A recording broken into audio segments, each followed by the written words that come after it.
Welcome, guys, back with another episode of the 1% Club and Vigor Warriors 2.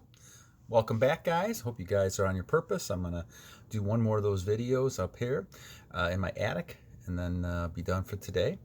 Thanks again for all those comments, great types of comments and subscriptions, and I'm going to try to focus on different types of things. Today we're going to focus on, at least one of a two-part series I'm going to do with, for Rhys Fifield, talking about the metaphysics of sexual energy. So this is kind of be part one, and then we'll do part two in probably tomorrow. But DH, don't worry, I'm going to do one on trust, the plan. I'm also going to do one on ignoring people. Another question that Alan had about standing up for your opinion. That's important.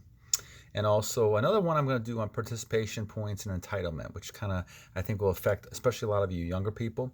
And you can kind of relate to this and I was coaching football for the little guys for many years, and I saw lots of things that I think bother me as far as entitlement goes. Okay, so this is going to be, and once again, don't forget to subscribe, comment, and like. I also had a good comment, I think, from Oscar a second ago asking about AHAD and semen, affecting that and helping that focus. My daughter has that, and so I want to kind of comment on that, and I'll do that in a video too, a special video. All right, so part one, the metaphysics of sexual energy. So in all the years of research I used to do, especially in the area of communication, I did an area I focused on was phenomenology. And that's the beginning, that's the idea of kind of using your brain to communicate to objects and things. And believe it or not, even though you may think it's kind of a crazy idea, I've seen actual people able to move things through this whole thought process. If they're strong enough in their mind, they can actually kind of move a piece of glass a little bit, or a cup or something like that. Sounds kind of strange, but if you look at things as being part energy, everything energy, if you can refocus all that energy, your brain, which we only know about 10% of it, of what it actually does, is a lot more stronger than I think any of us think it is. We just don't use big part of it because we're just not at that point as a evolution of a society to be able to do that.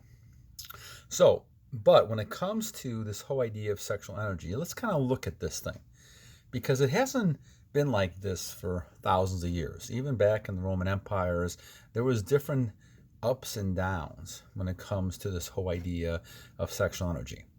We know that most people have used sex in order to procreate and to keep the population going, instinct for survival. They wanted to have some sort of a union between males and females for some reasons, when it comes to power or different dynasties. There was a lot of reasons for this. And we come to the idea there was always more a practical reason why people did it. I only think it's over been the last, few hundred years when it comes to technology and things we're focusing on, that people are really doing it more in just a short-term pleasure type of thing.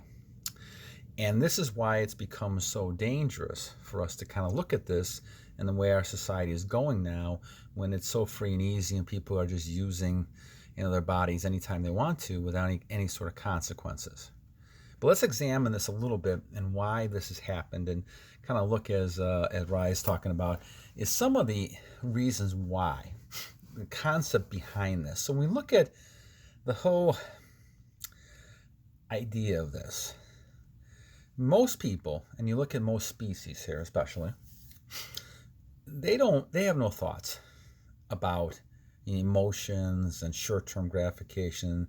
They just go and do it. If they see someone attractive in their species, whether it's a cat, dog,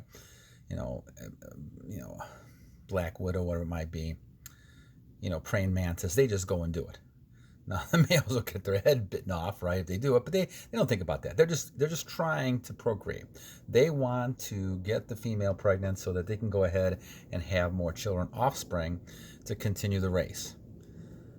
This is the purpose that they have. That is something that all species have.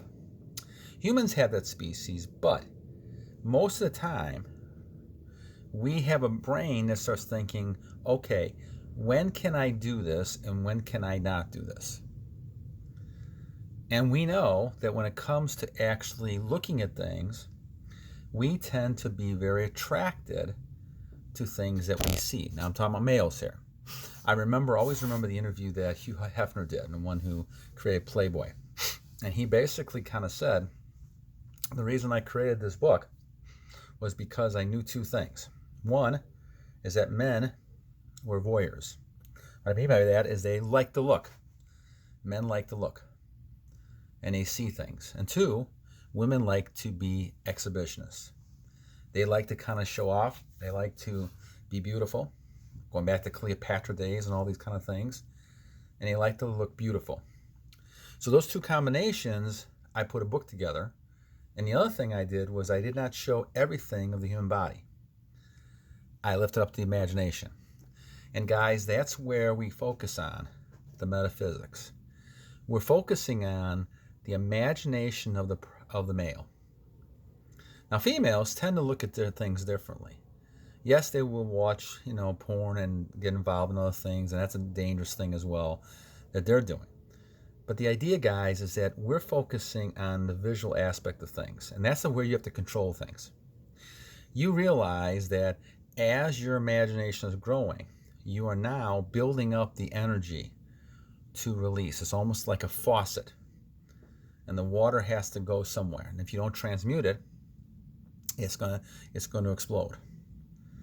And that's why you get the feeling you do, which you think it's a good feeling, and it is for a half a second, 2 seconds, but then you realize you've lost that energy. So how does it get to that point? Well, the energy is created throughout. Because of the chakras, because of the things that happen, you will have abundance of energy. But for the most part, unless you're concentrating on procreating, those things are staying within the chakras. They're not moving away. They're not moving around. They only start moving when you start using your imagination. Just think of it. If you're sitting there and you're using your imagination, you start thinking about somebody, now you start getting excited. And now all that energy is coming to your reproductive chakras, and now you're moving it up. So if you're watching a woman striptease, that will get you excited because now all of a sudden your mind is focusing. But it is your mind that's doing it. If you look at that woman as a bag of bones, you're not going to get excited. It's kind of a crude type of thing. But if you look at that person as not somebody who is attractive, and some people aren't, right? You look at, depending on the preference you have, some people may be doing striptease and you're not really interested because that person doesn't hit you in a certain way. Remember, guys, people are doing those type of things, images. All they are curves. Okay, let me look at this. Let me kind of explain this a little bit because this is something I figured out. All this, guys, is curves. Now think about that. If a person was straight up and down, it wouldn't be an excitement. You're really excited about curves. That's what we're excited about. It's curves within a body. And the more curves they are, the more attractive the person is. Now, does that make a lot of sense logically? No. But our imagination runs wild. And this is what the key thing is. It's more of a psychic type of thing that we look at. We look at the imagination a person has. And we start then creating that uphill climb of that energy. And then obviously when you're doing, you're watching porn or something like that, then you kind of also use use other types of things to kind of bring it to the surface, and the next thing you know, you're exploding. These type of things, but if you know how this happens, you can stop it. When I say the birds are flying over your head, they will always fly. There's people walking around. I had this happen this morning. There's people always walking around. There's things that are always going to happen to stimulate your possible thought. But it's your imagination that creates this. And that's the psycho part of this thing. That's what's beyond this. We go back to the phenomenology again. It's the mind of the person. Now, the mind of the succubus and the vampire is reaching out to you. They're interested in their validation. They're interested in grabbing onto you. They're grabbing into that energy because they sense it. They sense you are full of energy. They sense that it's in the reproductive, in the whole set of chakras. And you are rare, my friends, the 1%.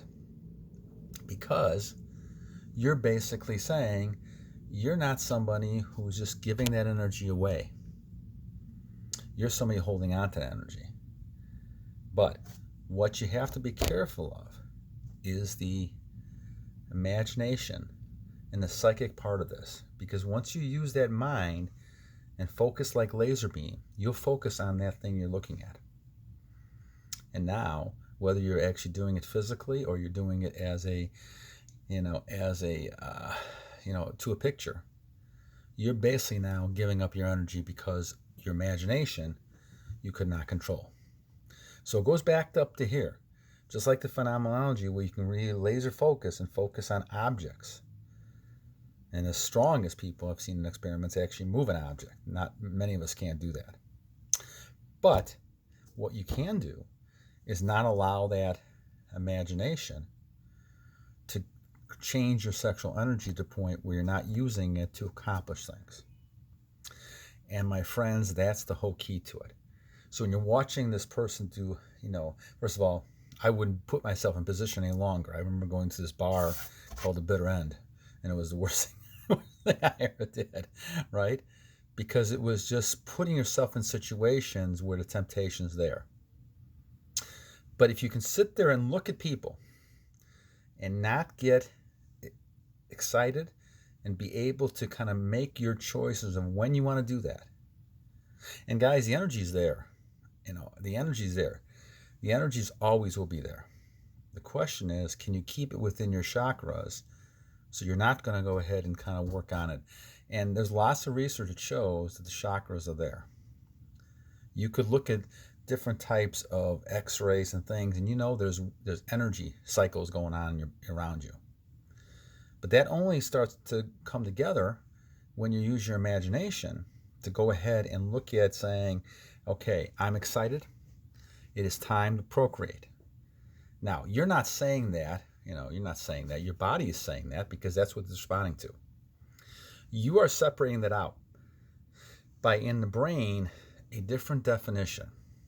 You're basically saying that I'm going to procreate, but I'm not going to have children. And that, my friends, short circuits you out. Now, let me explain that. Your body is saying to you, okay, it's time to have an offspring. That's why we're doing this. That's what I did this many years ago. But instead, you're thinking, okay, I just want to have one night sex. We'll use protection, or I will just get a picture and we'll do it that way. All right. Your body then takes a huge hit because then the psychology part of this in your mind is saying, okay, then is this really real? This is why people have a lot of dysfunctions, especially younger people now. It's amazing. Because they've been fooled, their body's fooling themselves saying, I can't take too much of this fooling around. If you're basically going to have a child, let's have a child. But if you're only doing it to have fun or pleasure, then you're hurting yourself. Because you're wasting energy that could be going to other purposes. And remember, the better you become, the more high value you become, not the less high value, the more high value you become, the better choices you have than to actually go ahead and procreate when you want to. Not because you want short-term pleasure. Guys, what is really short-term pleasure? All you're doing is releasing energy. Why? Because you have built it up yourself. No one else has done that to you. No matter if someone is hugging you, no matter if they're kissing you, you are building it up. You have to control that. It takes a lot of guts, my friends. It takes a lot of things, right, to be in the 1% minority of people around this world.